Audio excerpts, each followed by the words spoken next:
الحمد للہ رب العالمین والصلاة والسلام علی حبیبہ محمد وآلہ وصحبہ اجمعین۔ اعوذ باللہ من الشیطان الرجیم، بسم اللہ الرحمن الرحیم۔ انا انزلناہ فی لیلۃ القدر وما ادراک ما لیلۃ القدر، لیلۃ القدر خیر من الف شہر، تنزل الملائکۃ والروح فیہا بإذن ربہم من کل امر، سلام ہی حتی مطلع الفجر۔ اللہم سبحانک لا علم لنا الا ما علمتنا انک انت العلیم الحکیم۔ مولا یا صلی وسلم دائما ابدا علی حبیبک خیر الخلق کلہم۔ ارشاد باری ہے، انا انزلناہ فی لیلۃ القدر، ہم نے اس کتاب حکیم کو لیلۃ القدر میں نازل فرمایا، اور لیلۃ القدر کی عظمت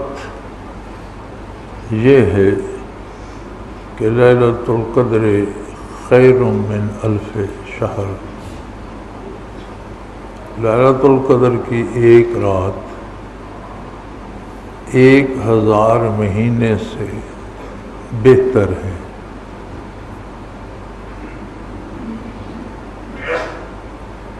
تنزل الملائکۃ والروح، اس میں فیہا بإذن ربہم، اپنے پروردگار کی اجازت سے اس میں فرشتے نازل ہوتے ہیں اور ارواح نازل ہوتی ہیں۔ بعض مفسرین کرام نے روح سے مراد روح الامین لیا ہے، جبرائیل امین نازل ہوتے ہیں، تشریف لاتے ہیں۔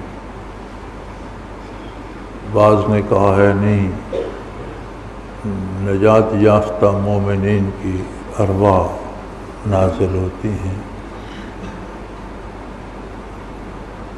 من کل امر سلام، ہر طرح کی، ہر پہلو کی، ہر صورت کی سلامتی اس میں موجود ہوتی ہے۔ یہ حتی مطلع الفجر، یہ مغرب سے لے کر طلوع فجر تک رحمت عامہ لٹائی جاتی ہے، تقسیم ہوتی رہتی ہے۔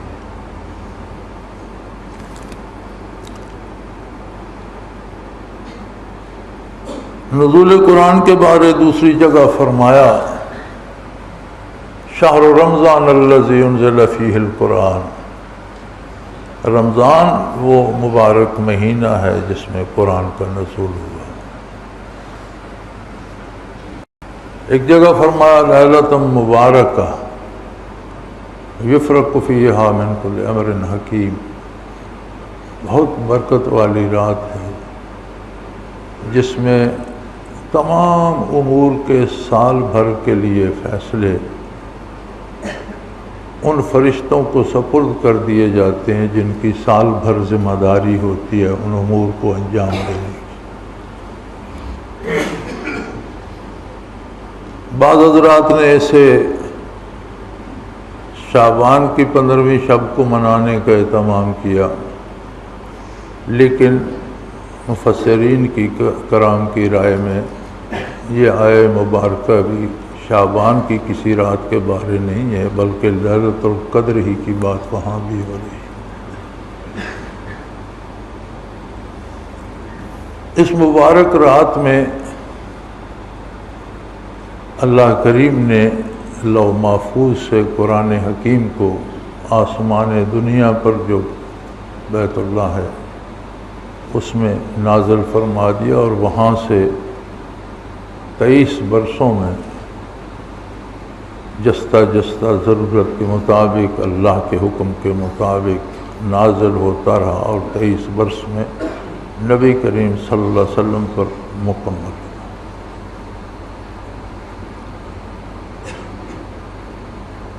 بڑی عجیب بات یہ ہے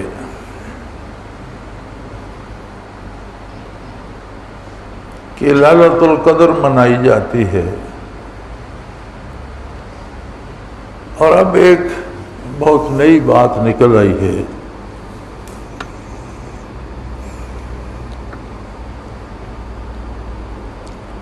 ہم چھوٹے ہوتے تھے، یہ کچھ تبدیلیاں ہم نے جب سے ہوش سنبھالا ہے تب سے اب تک دیکھی ہیں کہ نبی کریم صلی اللہ علیہ وسلم کی ولادت باسعادت کا دن منایا جاتا تھا۔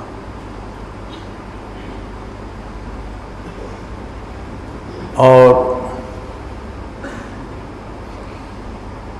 وہ منایا جاتا تھا 12 ربیع الاول، اور ہمارے دیہاتی اسے 12 وفات کہتے تھے، چونکہ حضور کا وصال بھی ربیع الاول کے اسی دن ہوا جس دن حضور کی ولادت مبارک ہوئی۔ تو یہ دیہاتی جو سادہ مزاج لوگ ہیں انہیں میلاد وغیرہ نہیں آتا تھا، یہ 12 وفات کہتے تھے،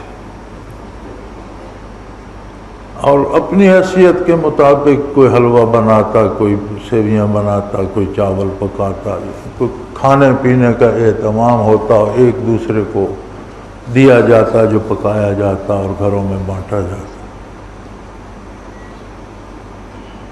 پھر اسے عید بنایا گیا، پھر عید میلاد النبی کے نام پر بہت سی رسومات جن میں بیشتر ہم نے ہندوؤں سے لے لی، بر صغیر میں مسلمانوں میں وہ رائج ہو گئی۔ پھر بھی جب تک عید میلاد النبی رہی تو کچھ اس کی حدود و قیود تھی، کیونکہ ایک تو اس کا نام اسلامی تھا، عید اسلامی تہوار کو کہتے ہیں، تو کچھ تھوڑی سی اس میں عزت و احترام کی بات، کسی نے قرآن کا ختم کرا دیا، کسی نے دیگ پکا دی، کچھ اس طرح۔ پھر جب حالات اور بگڑے تو عید سے جشن عید میلاد النبی بن گیا۔ جشن ایک ایسے میلے کو کہا جاتا ہے جو کسی خوشی کے اظہار کے لیے منعقد کیا جاتا ہے، لیکن جس کی کوئی حدود و قیود نہیں ہوتی، یعنی ہر بندہ اپنی خوشی کا اظہار جس طرح چاہے کرے، اسے جشن کہا جاتا ہے۔ کوئی پٹاخے پھوڑ رہا ہے، کسی نے عجیب طرح کا لباس پہنا ہوا ہے، کوئی نعرے لگا رہا ہے، کوئی دھکم پیل کر رہا ہے، کوئی کسی پر پانی پھینک رہا ہے، کوئی کسی کو دھکا لگا، جس طرح چاہے اپنی خوشی کا اظہار کرے، جس طرح دوستوں کو پسند ہو ایک دوسرے سے مذاق کریں، شور شرابہ کریں، اسے جشن کہتے ہیں۔ اور یہ عموماً بادشاہوں کے تخت نشینی کے جشن ہوا کرتے تھے، یا اس طرح کے جو ہوتے تھے دن، ان کے جشن ہوا کرتے تھے۔ وہ جشن کا لفظ میلاد النبی کے ساتھ جوڑ کر جشن عید میلاد النبی بنا دیا گیا۔ اب اس میں آپ دیکھتے ہیں کوئی عربی لباس پہن کر اونٹ پر سوار ہے، تو کسی نے ٹریکٹر پر لاؤڈ سپیکر لگا رکھا ہے، کوئی کچھ کہہ رہا ہے، کوئی کچھ کہہ رہا ہے، کسی نے شیعہ حضرات کی طرح روضہ عطر کا ایک تعزیہ بنا لیا ہے۔ اور بعض جگہ میں نے یہ بھی سنا کہ وہ ایک گھوڑا گاڑی سی لے لیتے ہیں جسے ہندو رتھ کہتے تھے، اس میں کرسیاں رکھی ہوتی ہیں، ایک حضور صلی اللہ علیہ وسلم کے لیے، 4 خلفائے راشدین کے لیے، اور عقیدہ یہ ہوتا ہے کہ حضور تشریف فرما ہیں، خلفائے راشدین تشریف فرما ہیں، اسے کھینچ رہے ہوتے ہیں، کوئی گھوڑا گاڑی ہوتی ہے یا بیل گاڑی، اور عجیب و غریب، یعنی جس سے کسی کا کوئی نہ دین کا تعلق، نہ عقائد کا، نہ نظریات کا۔ دن منانے کا مطلب تو یہ تھا کہ جس چیز کی یا جس بات کی یاد میں دن منایا رہا ہے اس کی عظمت کی بات کی جائے، کم از کم وہ دن تو ان حدود و قیود کے اندر گزارا جائے جس کا مطالبہ وہ بات کرتی ہے۔ اب ہم اس جگہ پہنچ گئے ہیں کہ رات سارے پاکستان میں جشن نزول قرآن بھی تھا۔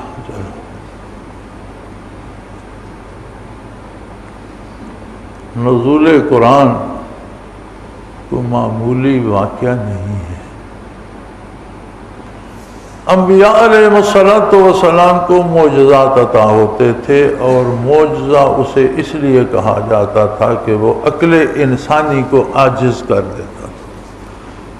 کوئی انسان دنیا کے کسی وسیلے سے، دنیا کے کسی علم سے، دنیا کی کسی سائنس سے اس طرح کا کام انجام نہیں دے سکتا تھا، اسے معجزہ کہتے تھے۔ معجزہ فعل اللہ کا ہوتا ہے، صادر نبی کے ہاتھ پہ ہوتا ہے، اور اس کا صدور ہوتا ہے نبی کی حقانیت کو ثابت کرنے کے لیے۔ لوگوں کو تماشا دکھانے کے لیے معجزہ نہیں ہوتا، معجزہ ہوتا ہے نبی کی نبوت ثابت کرنے کے لیے۔ اسی معجزے کی فرع یا اسی کا ایک جز ہوتی ہے کرامت، جو ولی سے صادر ہوتی ہے۔ ولی سے صادر ہوتی ہے باتباع نبی۔ وہ نبی کا اتنا متبع ہوتا ہے کہ نبی سے اخذ کرتا ہے، وہ بھی فعل اللہ کا ہوتا ہے۔ صادر ولی اللہ کے ہاتھ پہ ہوتا ہے تو اسے ولی کی کرامت کہتے ہیں۔ مقصد اس کا بھی کسی فرد کی بڑائی ثابت کرنا نہیں ہوتا، بلکہ دین اسلام کی حقانیت ثابت کرنا ہوتا ہے۔ یعنی کرامت وہ ہوتی ہے جس سے دین کی سربلندی ثابت ہو۔ تماشے کے لیے کرامات نہیں ہوتی۔ آپ اکثر میں دیکھتا ہوں کتابیں جو لوگوں نے اولیاء اللہ کی کرامات پہ لکھی ہیں، تو عجیب بات ہے کہ اکثر لکھنے والے اس فن سے، تصوف سے اور فن سلوک سے واقف ہی نہیں ہیں، تو عجیب و غریب قصے کہانیاں لکھ کے انہیں کرامات بنا دیا ہے۔ اور کرامت اسی طرح عظیم ہو سکتی ہے جس طرح نبی کا معجزہ عظیم ہوتا ہے، کہ معجزے کی ہی فرع ہوتی ہے، اللہ کا فعل ہوتا ہے۔ ولی کے ہاتھ پہ صادر ہو تو کرامت کہلاتا ہے، نبی کے ہاتھ پہ صادر ہو تو معجزہ کہلاتا ہے۔ نبی کو ذاتی طور پر اللہ سے وہ چیز ملتی ہے، اور ولی کو باتباع نبی ملتی ہے، ذاتی طور پر نہیں ملتی۔ دراصل وہ کمال بھی نبی ہی کا ہوتا ہے جو ولی کے ہاتھ پہ ظاہر ہوتا ہے۔ اب معجزات نبوی کو اگر کوئی شمار کرنا چاہے تو نہیں کر سکتا، ہر نبی کو معجزات عطا ہوئے۔ اور عجیب بات ہے کہ جس زمانے میں کوئی نبی مبعوث ہوا، اس زمانے کے جو علوم اپنے کمال کو پہنچے ہوئے تھے، اس کے مطابق انہیں معجزات عطا ہوئے۔ مثلا موسیٰ علیہ السلام کے زمانے میں جادوگری اپنے کمال پر تھی۔ اللہ کریم نے ایک معجزہ دیا، جو لاٹھی کو پھینکتے تو بہت بڑا عذاب بن جاتی تھی، سارے جادوگروں کو اس نے ناکوں چنے چبوا دی۔ عیسیٰ علیہ السلام مبعوث ہوئے تو وہ دور طب اور حکمت کا تھا، اور بڑے مایہ ناز طبیب ہوتے تھے۔ اللہ نے انہیں معجزہ دیا، وہ مردے کی قبر پہ دعا کرتے، مردہ کھڑا ہو جاتا۔ اب طبیب مردہ کہاں سے زندہ کرے؟ مادرزاد اندھے اور مادرزاد امراض میں مبتلا، یعنی جو مرض پیدائشی ہوتا ہے اس کا دنیا طب میں یا میڈیکل سائنس میں کوئی علاج نہیں، بائی برتھ لے کے جو آتا ہے، وہ مادرزاد اندھوں کی آنکھوں پہ ہاتھ پھیرتے شفا ہو جاتی۔ مٹی کا، یہ تو قرآن کریم میں موجود ہے کہ مٹی کا پرندہ بناتے اور اسے حکم دیتے، اللہ کے حکم سے زندہ ہو جا، وہ زندہ ہو کر پرندہ اڑ جاتا۔ اب طبیب کیا کریں؟ نبی کریم صلی اللہ علیہ وسلم کو جو معجزات دیے گئے، ان میں وہ سارے معجزات بھی تھے جو پہلے انبیاء کو ملے، اور اس سے بے پناہ زیادہ بھی تھے، کوئی گن نہیں سکتا۔ تو بڑا کمال عجیب معجزہ ہے کہ چھوٹی سی لاٹھی موسیٰ علیہ السلام کی، میرے خیال میں وہ 5.25 فٹ کی ہوگی، ابھی تک موجود ہے، تو کاپی کیا جائے گھر میں، میرے پاس اس کی تصویر موجود ہے، عام سی لکڑی ہے اور آگے 2 شاخی ہے، چھوٹی سی عام سی لاٹھی ہے، لیکن وہ کتنے کام کے، وہ اتنا بڑا اژدہا بنی کہ وہ جادوگروں کے بڑے بڑے جو لکڑی کے گیلیاں تھیں اور جو بڑے بڑے رسے تھے سانپ بنے، وہ سب کو نگل گئی، اور جب انہوں نے ہاتھ میں لی تو اتنی ہی لاٹھی، پتھر پہ ماری چشمے جاری ہو گئے، سمندر پہ ماری راستے بن گئے، اندھیرا ہوتا تھا تو گاڑ دیتے تھے، اس کی روشنی سارے میدان کو منور کر دیتی تھی، پانی نکالنا ہوتا تھا تو اس کے ساتھ ڈول اٹکا کر کنویں کی طرف، جتنا گہرا کنواں ہے وہ نیچے چلی جاتی تھی، لے آتی تھی، بے شمار اس میں معجزات اللہ کریم نے ایک لاٹھی میں رکھ دی۔ لیکن جب آقا نامدار سلم کی بات آتی ہے تو مسجد نبوی کچی تعمیر ہوئی، عام کھجور کے ستون، کھجور کی لکڑیاں، اوپر کھجوروں کے پتے ڈال کر مٹی ڈال کے بنائی گئی، بارش ہوئی تو حضور صلی اللہ علیہ وسلم نے فجر کی نماز پڑھائی تو محراب مبارک گیلا تھا، چھت سے پانی ٹپکتا رہا، حضور کی پیشانی انور پہ کیچڑ لگ گیا تو سیدنا فاروق اعظم رضی اللہ عنہ نے عرض کی، یا رسول اللہ اس میں کنکر نہ بچھا دیے جائیں کہ کیچڑ نہ، تو پہلی دفعہ کنکر بچھا دیے گئے فرش کے طور پر، اس طرح کی حضور کی عادت مبارک تھی کہ خطبہ ارشاد فرمانے کے لیے کھڑے ہوتے تو محراب کے قریب جو ستون تھا اس سے ٹیک لگا لیتے۔ بڑا معجزہ ہے کہ لکڑی ایک زندہ اژدہا بن گئی اور سارے جادوگروں کو مات دے دی۔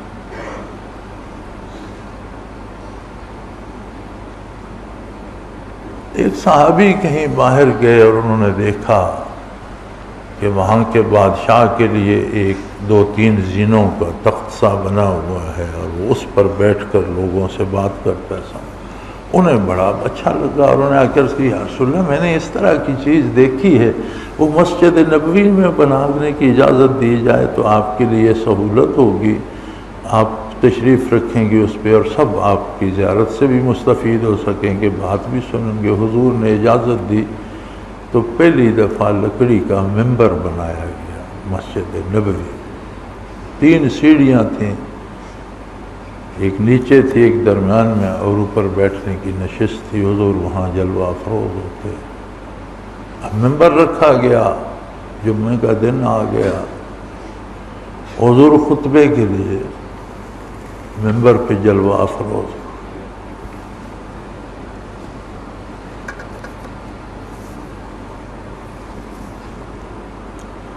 وہ خشک تنا کھجور کا جو وجود اثر سے مس ہوتا رہا، وہ لکڑ ہی رہی، لیکن اس وجود اثر سے مس ہونے سے اس میں جذب عشق پیدا ہو گیا، وہ عاشق ہو گیا محمد الرسول۔ اب جب حضور جمعے کے روز اس طرف تشریف نہیں لے گئے، اس سے ٹیک نہیں لگائی، تو بخاری شریف میں موجود ہے وہ اس طرح چیخیں مار کے رویا کہ اس نے مسجد نبوی میں شور مچا دیا۔ مولانا رومی کہتے ہیں استن حنانہ در ہجر رسول، اس ستون کا نام حضور نے حنانہ رکھا ہوا، استن حنانہ در ہجر رسول، نالا حامی زبچ و صحاب عقول، تھا تو لکڑی کا ستون ہی لیکن انسانوں کی طرح چیخیں مار مار کر رو رہا تھا۔ اور بخاری شریف میں موجود ہے، حضور ممبر سے نیچے تشریف لائے، اسے گلے سے لگایا، اس پر دست شفقت پھیرا، حوصلہ دیا، اور حدیث شریف میں موجود ہے کہ جس طرح بہت چیختا ہوا آدمی آہستہ آہستہ رکتا ہے اور ہچکیاں لے لے کر بس کرتا ہے، اسی طرح آہستہ آہستہ اس کا رونا ختم ہوا اور ہچکیاں لیتا لیتا خاموش ہوا، اور حضور نے فرمایا کہ اسے یہاں سے نکال کر دفن کر دو، یہ جنت میں میرے ساتھ رہے۔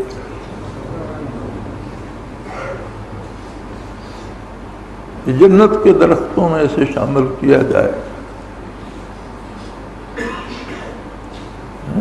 لاٹھی کا اژدہا بننا بھی بڑا معجزہ ہے، لیکن لکڑ ہی رہے، اور محبت کے ان پاکیزہ جذبوں سے جن سے اکثر انسانوں کے دل آشنا نہ ہو سکے،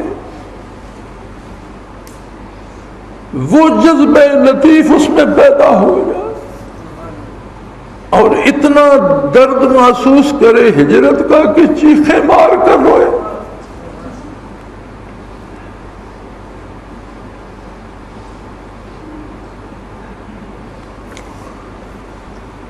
پتھر سے چشمے جاری ہوئے موسیٰ علیہ السلام کے موجود،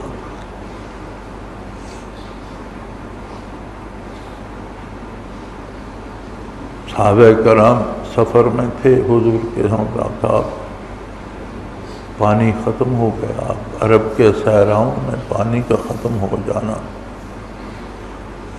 نماز کا وقت بھی آ رہا تھا اور پانی کلی کرنے کے لیے نہیں کسی کے پاس، پینے کے لیے بھی نہیں، جانور بھی پیاسے ہیں، گھوڑے بھی، اونٹ بھی، انسان بھی۔ عرض کی گئی یا رسول اللہ پانی ختم ہو گیا، فرمایا کچھ ہے صحیح، پوچھو، سارے قافلے میں اعلان کر دو، کچھ ہے وہ لے آؤ۔ ایک پیالے میں تھوڑا سا پانی کسی کی چھاگل سے، ایک سے یا کئی چھاگلوں سے قطرے جمع کر کے پیالے میں تھوڑا سا پانی لیا، آپ صلی اللہ علیہ وسلم نے دست مبارک اس میں رکھ دیا اور فرمایا اس سے پانی لیتے جاؤ، پیو بھی، ذخیرہ بھی کر لو، جانوروں کو بھی پلاؤ۔ بخاری شریف میں موجود ہے کہ انگشت مبارک سے ایسے لگتا تھا پانی کے چشمے جاری ہیں۔ سارے قافلے نے سیر ہو کر پیا، وضو کیے، لوگوں نے نماز پڑھی، اونٹوں کو پلایا، گھوڑوں کو پلایا، اور جتنے مشکیزے پاس تھے بھر لیے، کوئی جگہ باچی کی نہیں بچی۔ عرض کی یا رسول اللہ بس اب کافی ہو گیا، تو آپ نے دست شفقت نکالا تو وہی چند گھونٹ اس میں۔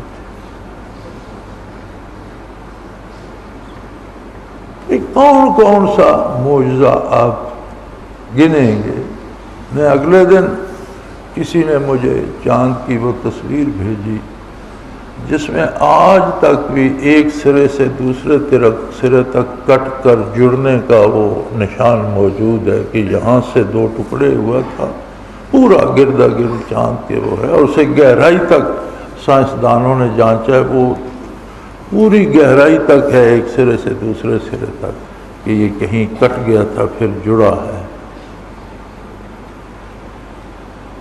ایک انگلی مبارک کا اشارہ فرمایا تو چاند آدھا پہاڑ کے اس طرف تھا، آدھا اس طرف۔ پتھر ابو جہل کے ہاتھ میں تھے، پہلے تو پتھر تھے، پھر ابو جہل کی مٹھی میں تھے، تو اس نے کہا اگر آپ اللہ کے نبی ہیں تو بتائیں میری مٹھی میں کیا ہے؟ فرمایا میں بتاؤں تیری مٹھی میں کیا ہے؟ یہ جو تیری مٹھی میں ہے وہ بتائے میں کون ہوں۔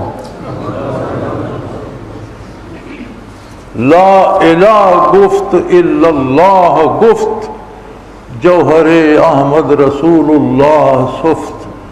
ان پتھروں نے کہا لا الہ الا اللہ محمد رسول اللہ۔ بے پناہ معجزات ہیں۔ آپ کس کس کو بندہ گنے گا، کس کس کی بات کرے گا، اور ایک معجزے کی بات کو آپ شروع کر دیں تو شاید زندگی بھر وہی ختم نہ ہو۔ ان سب میں سے اللہ کریم نے اس معجزے کو چن لیا، قرآن حکیم کو۔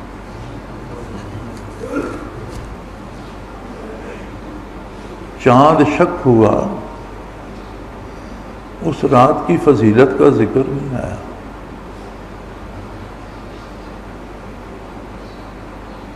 انگشت مبارک سے چشمے جاری ہوئے، کلمہ پڑھا پتھروں بے شمار بے پناہ۔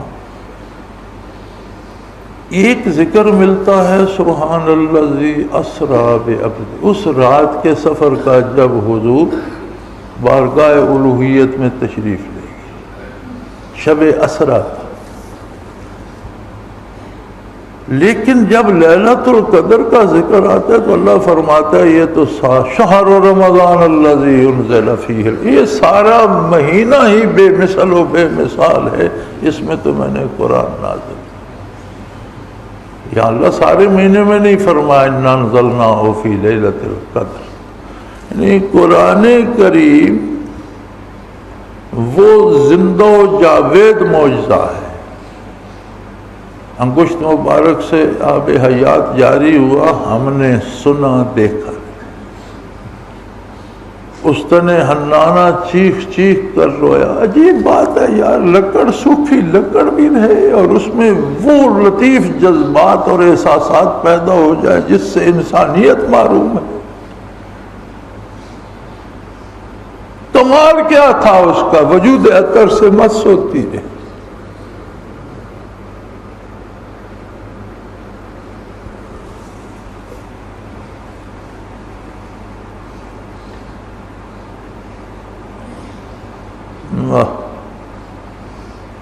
اعتراض کرتے ہیں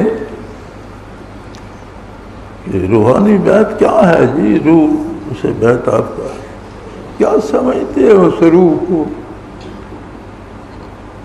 جس نے دست اقدس کا بوسہ لے؟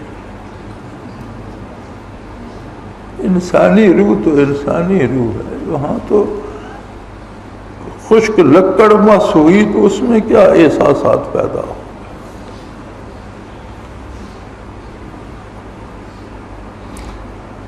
ان تمام نعمتوں میں ذکر خیر فرمایا اس معجزے کا، اس لیے کہ باقی سارے معجزات موجود لوگوں نے دیکھے، باقی مخلوق نے سنے۔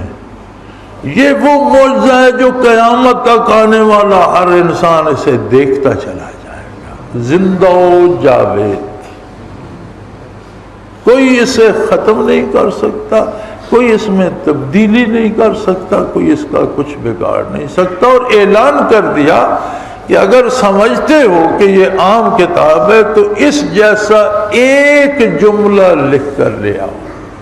اور فرمایا صرف انسان نہیں، انسانوں اور جنوں، ساری مخلوق سے جس کو چاہتے ہو جمع کر لو، سارے مل کر زور لگا کے ایک جملہ جو اس جیسا ہو لکھ کر لے آؤ، تم نہیں لا سکتے۔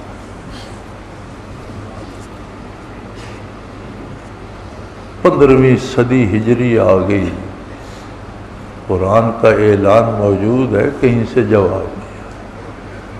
بڑے بڑے ادیب، بڑے بڑے دانشور، بڑے بڑے قلم کار، بڑے بڑے صاحب زبان، اہل زبان، بڑے بڑے عالم دنیا سے گزر گئے، کوئی دعویٰ نہیں کر سکتا۔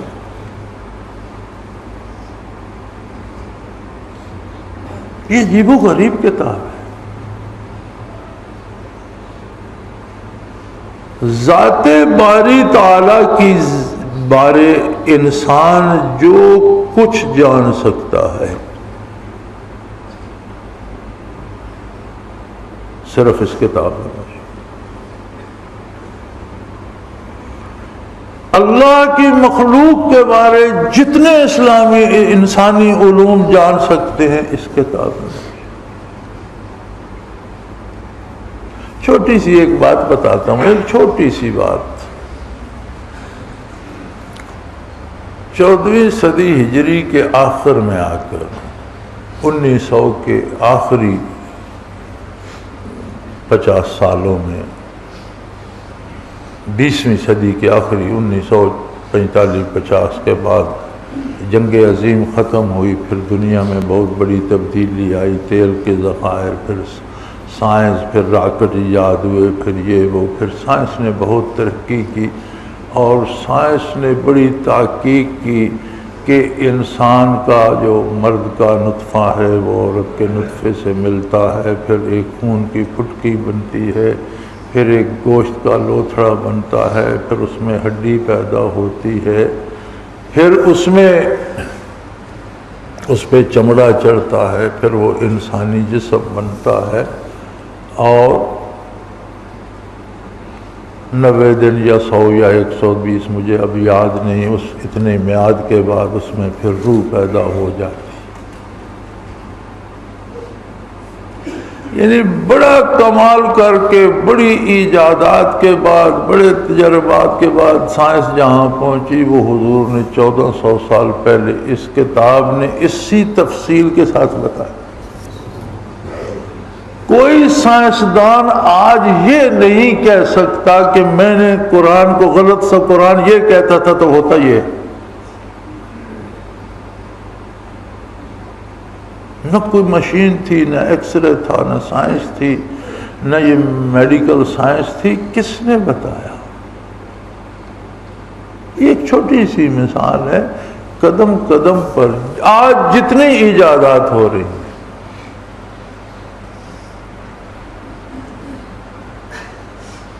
جب ان کی آپ بنیاد پہ پہنچتے ہیں اور قرآن کریم کو کھولتے ہیں تو آپ کو پتہ چلتا ہے یہ تو 1400 سال پہلے قرآن نے بتایا۔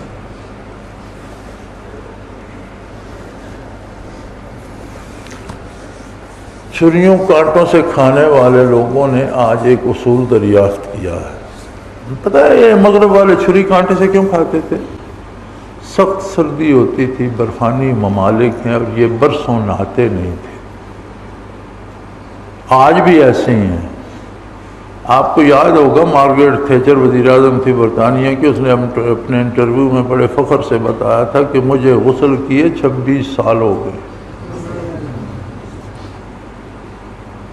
یہ انتہائی غلیظ لوگ تھے، ان کے ہاتھ اتنے گندے ہوتے تھے کہ ہاتھوں سے کھا نہیں سکتے تھے، تو وہ کانٹے اور انہوں نے ایجاد کی چھری۔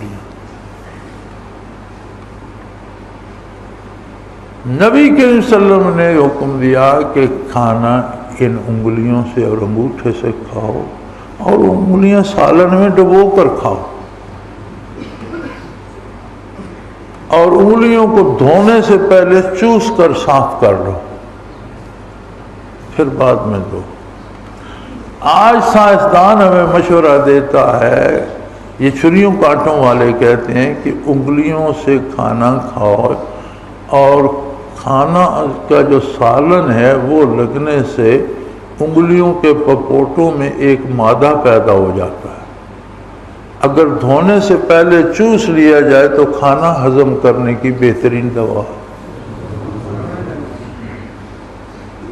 یعنی 1400 سال بعد آج بتا رہے ہیں کہ کھانا اس طرح کھا کے انگلیاں چوس لی جائیں۔ 1400 سال پہلے تو اللہ کے نبی نے بتا دیا۔ تو ایک بات نہیں، اگر اس پہ ہم لگ جائیں تو ہمارا یہ تھوڑا سا وقت جو منٹوں پہ محیط ہوتا ہے انہی میں گزر جائے گا۔ یہ لیلۃ القدر کی رات نزول قرآن کی رات ہے، اور یہ جشن کی نہیں، یہ رات ہے وعدہ کرنے کی، سمعنا وأطعنا۔ یا اللہ ہمارے پاس تیرا کلام پہنچ گیا، ہم وعدہ کرتے ہیں کہ اس کی پوری اطاعت کرنے کی خلوص دل سے پوری کوشش کریں گے۔ اس میں کوئی جشن والی بات نہیں ہے، یہ تو زندگی کا سودا ہے، یہ تو زندگی کا سودا ہے۔ وہ فرماتے ہیں میں نے اپنا، یار عجیب بات ہے، ہر ملک میں قوانین بنتے ہیں اور ملک کے بڑے منتخب الیکٹڈ لوگ، بڑے حاضر لوگ بیٹھ کر بناتے، جب قانون بنتا ہے نافذ کرتے ہیں تو اس پہ ترمیمیں آنا شروع ہو جاتی ہیں، اس میں یہ بھی غلطی ہے، یہ بھی غلطی ہے، یہ بھی۔ اور ہوتا محدود لوگوں کے لیے، ایک حد کے اندر، اپنے ملک کے لیے، اپنی ریاست کے لیے۔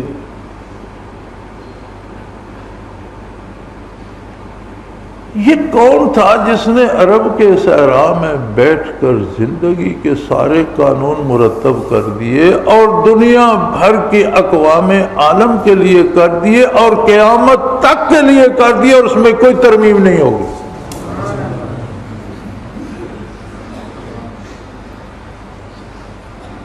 یہ قانون کی یہی کتاب ہے۔ آج جشن نزول قرآن تو مناتے ہیں، کہتے ہیں اس کے قانون قابل عمل نہیں ہے۔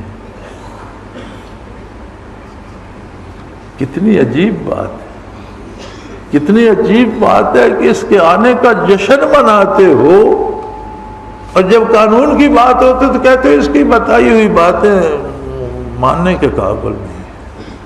بلکہ ہمارے ایک وزیر اعظم نے کہا تھا، اب تو وہ شہید ہو گئے، یہ حکمرانوں کی موج ہے، زندگی ساری اسلام کا مقابلہ کرتے گزارتے، مرتے ہیں شہید ہو جاتے۔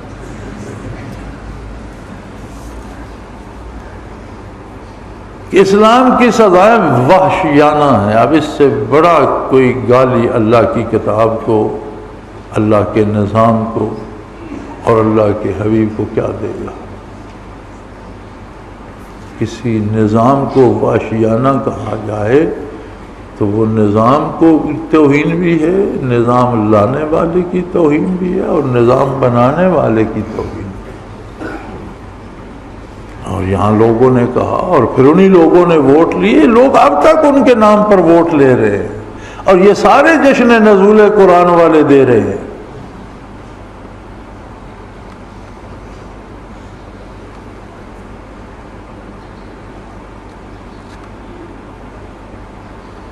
عجیب قوم ہے، عجیب بات ہے میرے بھائی۔ یہ قرآن ایسی عظیم کتاب ہے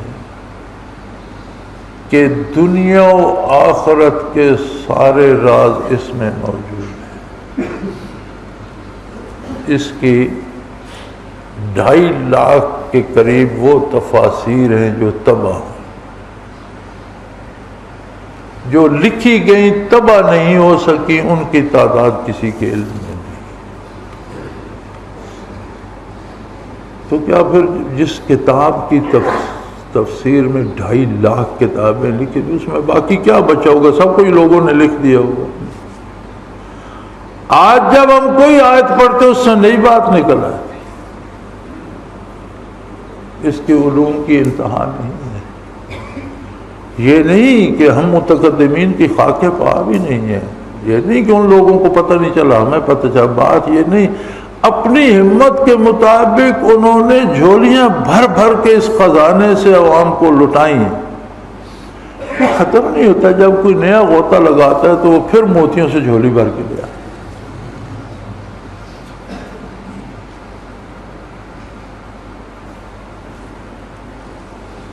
اور اس کا اہتمام رب جلیل نے یہ فرمایا کہ جس رات میں اسے لوح محفوظ سے آسمان دنیا پہ نازل کیا گیا، لوح محفوظ سے آسمان دنیا پر، اس ایک رات اگر کوئی میری یاد میں وہ ایک رات بسر کرے گا تو کم از کم اسے جو اجر میں دوں گا وہ 1000 مہینے سے زیادہ ہو۔ 1000 مہینے کے برابر نہیں فرمایا، خیر من 1000 شہر۔ تو یہ غالباً کوئی 83 سال بنتے ہیں 1000 مہینے کے، 12 8 96 4 40، 12 13 36 4 40 3.25 مہینے ہوتے، 8 اپنا 84 سال سے کچھ اوپر بنتے ہیں۔ یعنی اگر کوئی 84 برس ایک وضو میں صرف اللہ کی عبادت کرتا رہے، رات دن کھائے پیے سوئے جاگے کچھ بھی نہ کرے، ایک ہی وضو بھی دوبارہ نہ کرے، اسی وضو میں 84 سال گزر جائیں، اس ایک رات کی عبادت اس سے زیادہ درجہ رکھتی۔ کتنا زیادہ؟ اس کی مرضی 2 گنا 10 گنا 10 کروڑ گنا، کون حد لگا سکتا ہے؟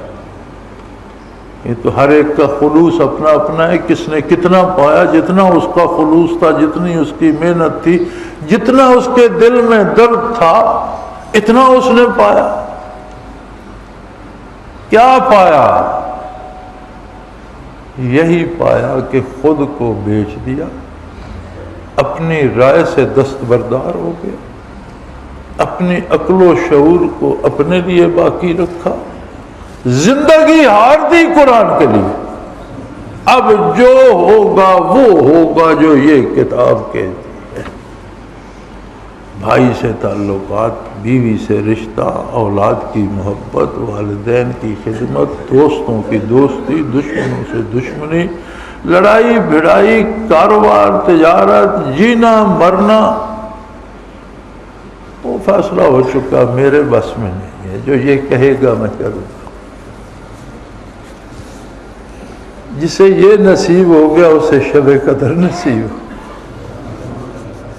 شب قدر کس نے پائی؟ جس کا سودا ہو گیا۔ اور یہ نہیں ہوا تو ایک رسم ہے بھائی، بے شمار رسمیں ہیں، ایک رسم یہ بھی صحیح، اس کا کیا نتیجہ؟ کتنی رسومات ہوتی ہیں اور ایک رسم یہ بھی صحیح، کیا حاصل؟ شب قدر کا مزہ تو جب ہے، کیسا بھی تھا، گناہگار تھا، جاہل تھا، بے وقوف تھا، خطا کار تھا، شب قدر ملی، اللہ کا بندہ بدل گیا، انسان سوچ بدل گئی، فیصلے بدل گئے۔ اب بات اس بات پہ، یار وہ تو لو محفوظ سے آسمان دنیا تک آئی ہے کتاب، اب یہ آگے تو نہیں آئی۔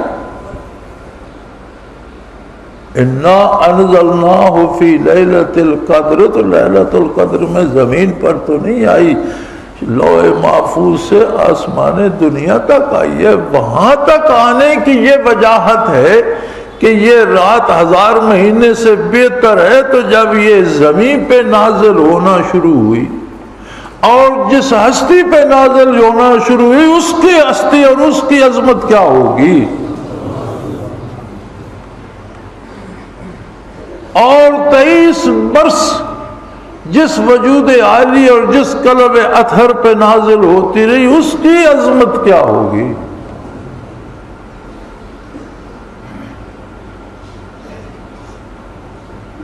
کیا ہم اس سے وفا کر رہے ہیں؟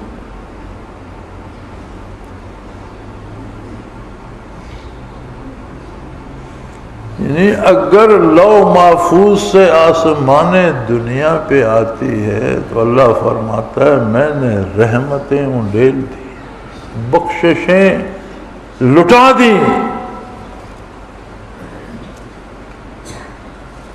اس لیے کہ میرا ذاتی کلام میرے علم سے مخلوق کے پاس پہنچا، آسمان دنیا کے پاس۔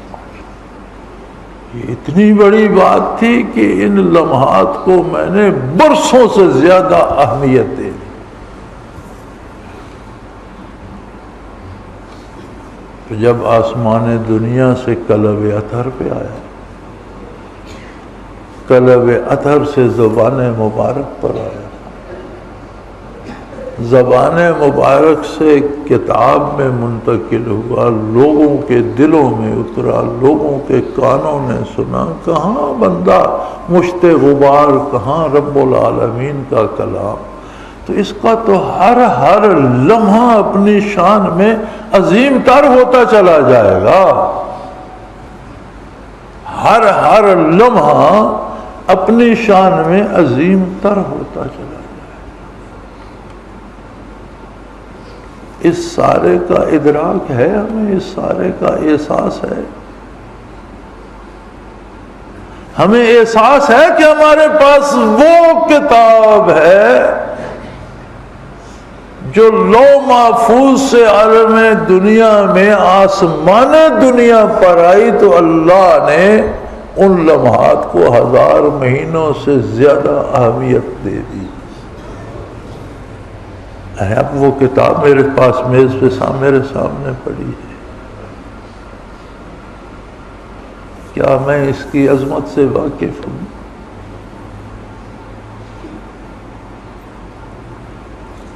کیا میں اس کے احکام بجا لا رہا ہوں؟ کیا میرا عقیدہ وہی ہے جس کا مطالبہ یہ کتاب کرتی ہے؟ جو دعوت یہ دیتی ہے میں نے اس پہ غور کیا ہے، جن کاموں کو جس طرح کرنے کا کہتی ہے مجھے اس کا احساس ہے۔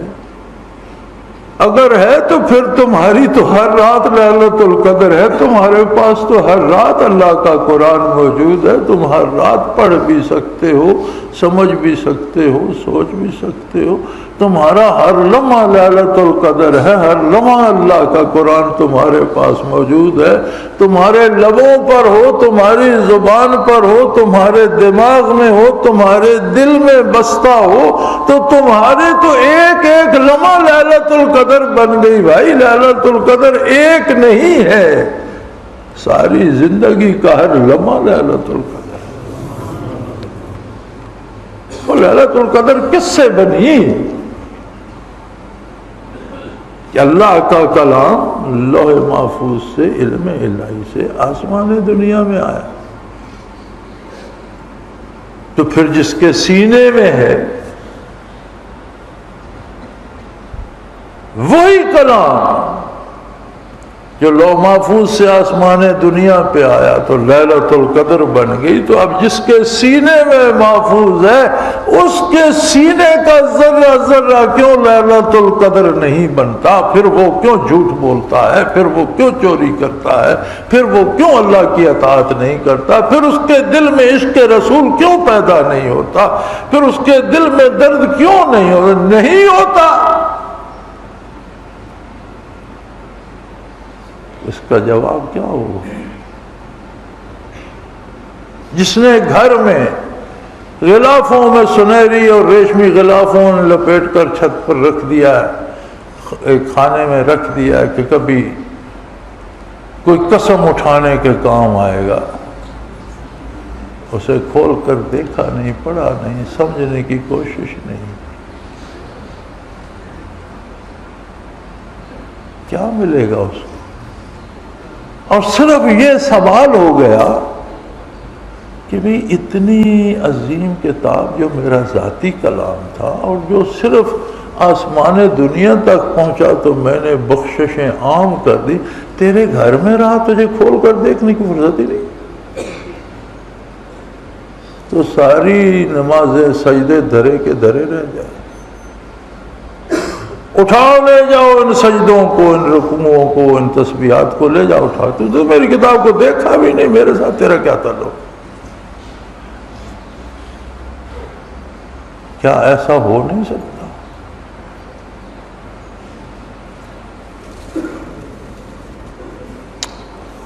اللہ اللہ اللہ۔ حضرت رحمۃ اللہ علیہ کی مبارک زندگی میں ہمارے اجتماعات تو یہاں ہوتے تھے، ہم یہاں جمعہ نہیں پڑھتے تھے، جنگل ویرانہ ہے۔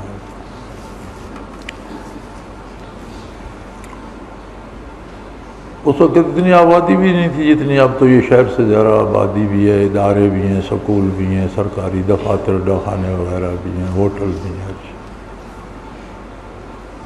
ہم نے یہاں جو پہلا جمعہ پڑھا تھا وہ یہاں صدر مملکت تشریف لائے تھے، جسٹس حلیم الدین، چیف جسٹس تھے پاکستان کے۔ صدر صاحب کہیں باہر غیر ملکی دورے پہ تھے اور وہ صدر تھے ملک کے، وہ یہاں تشریف لائے۔ یہ کمپلیکس اوپر والا مکمل تھا، اس میں ہم نے جمعہ پڑھا تھا۔ وہ پہلا جمعہ ہے دارالعرفان کا، چونکہ یہ فقہی مسئلہ ہے کہ ملک کا سربراہ جہاں بھی ہو وہاں جمعہ ادا ہو سکتا، اور کسی شرط کی ضرورت نہیں۔ اور جہاں شروع ہو جائے وہاں پھر جاری رہنا چاہیے، ختم نہیں۔ میری ان کی بہت ملاقاتیں ہوئیں۔ ایک دن مجھے کہنے لگے، مزے کے آدمی تھے، بڑے میٹھے، بڑے دھیمے، مجھے کہنے لگے یار مولانا میں سونے سے پہلے ضرور تلاوت کرتا ہوں،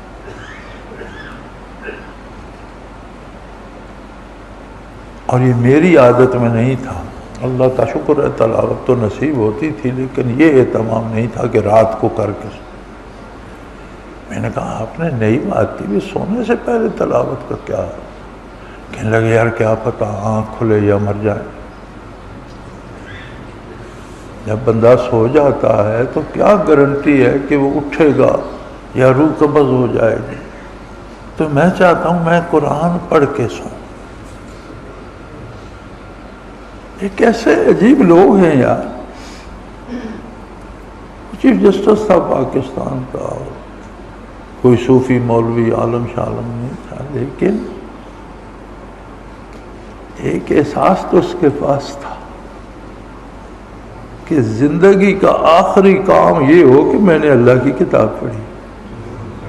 موت آئے تو زندگی میں نے جو آخری کام کیا ہے وہ یہ ہو کہ میں نے اللہ کی کتاب پڑھی۔ اب یہ درد تو اللہ کی عطا ہے، کس کو کیا دیتا ہے بھائی۔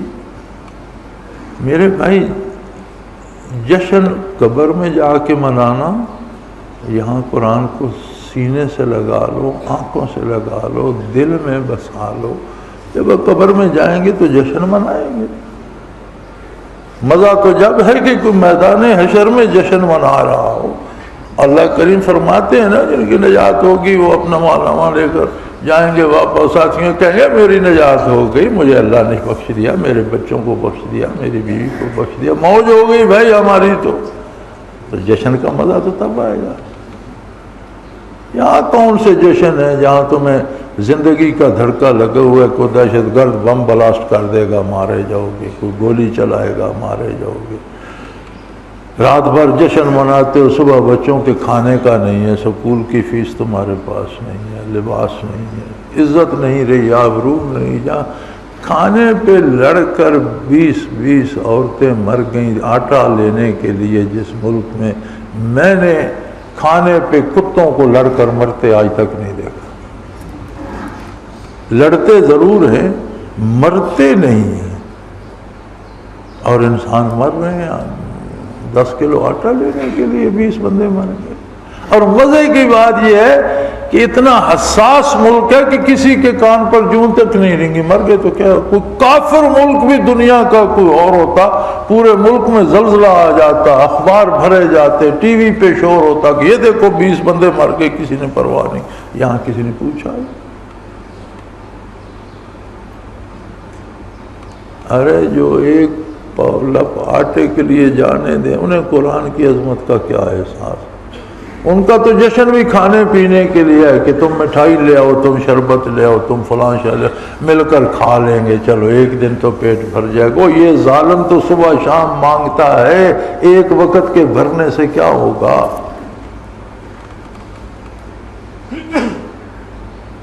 انا انزلناہ فی لیلۃ القدر، اسے ہم نے لیلۃ القدر میں اتارا ہے، اور لیلۃ القدر 1000 مہینے سے بہتر ہے۔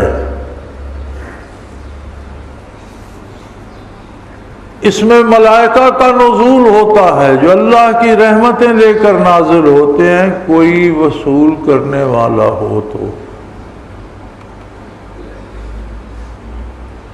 بارش برستی ہے زرخیز زمینوں پر بھی، سنگلاخ چٹانوں پر بھی۔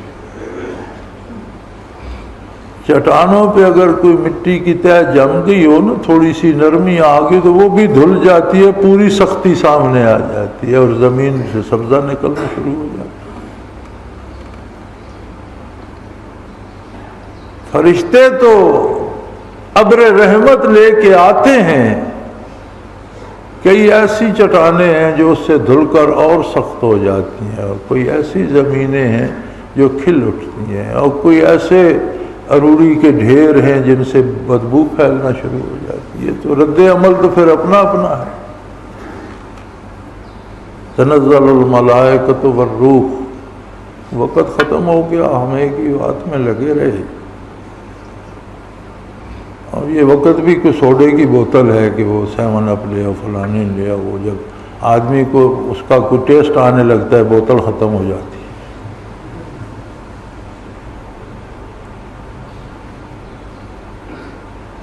صرف فرشتے ہی نہیں، مبارک روحیں بھی اترتی ہیں. مشائخ تشریف لاتے ہوں گے، ان کو دیکھنے کے لیے جن کی تربیت فرمائی، کتنی وفا کر رہے ہیں، کیا کر رہے ہیں. والدین آتے ہوں گے جو صاحب نجات ہے، کیونکہ جہنم سے تو نکلنے کا کوئی راستہ نہیں، وہاں داخلے کا ہے، خارجہ کوئی. دیکھتے ہوں گے کہ جس اولاد کو لوریاں دے دے کے پالا کیا کر رہی ہے.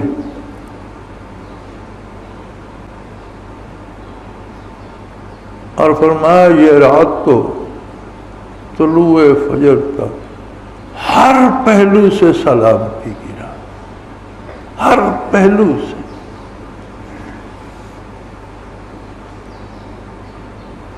لیکن ہماری بدنصیبی دیکھو، ہمارے ملک میں جو دہشت گردی، قتل و غارت، منافع خوری، لوٹ مار، رشوت، جو کچھ ہو رہا ہے، کیا یہ رمضان میں چھوٹ گیا؟ کیا ٹی وی، ریڈیو، اخبار پہ کوئی قتل کی خبروں میں کمی آئی ہے؟ ڈاکے کم ہو گئے ہیں؟ یا کس کی لیلۃ القدر اور کون مسلمان کس کی بات کرتے؟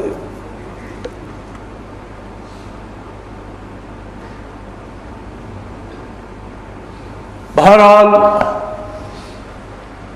بندہ کچھ بھی نہ کر سکے تو اپنا محاسبہ تو کرے، اپنی ذات کو سامنے رکھ کر خود تو عہد کرے کہ اللہ میں سمجھ گیا ہوں تیری کتاب کتنی عظیم ہے، اب میں کیا تھا، میری حیثیت کیا تھی کہ تیری کتاب میرے پاس بھی آئی. اے اللہ جان چلی جائے گی لیکن تیری کتاب کے حکم کی خلاف ورزی نہیں ہوگی، پھر تو لیلۃ القدر ہے. اور یہ نہیں ہے تو پھر دنیا میں اور بھی بہت سی رسمیں، ایک رسم یہ بھی صحیح.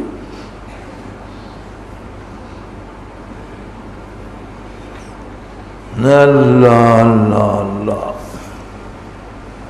میاں یہ زندگی کا سودا ہے، زندگی کی بات ہے، 2-4 دنوں کی بات نہیں ہے. اور یہ اللہ کا ذاتی کلام ہے، آقا نامدار صلی اللہ علیہ وسلم کا زندہ معجزہ ہے.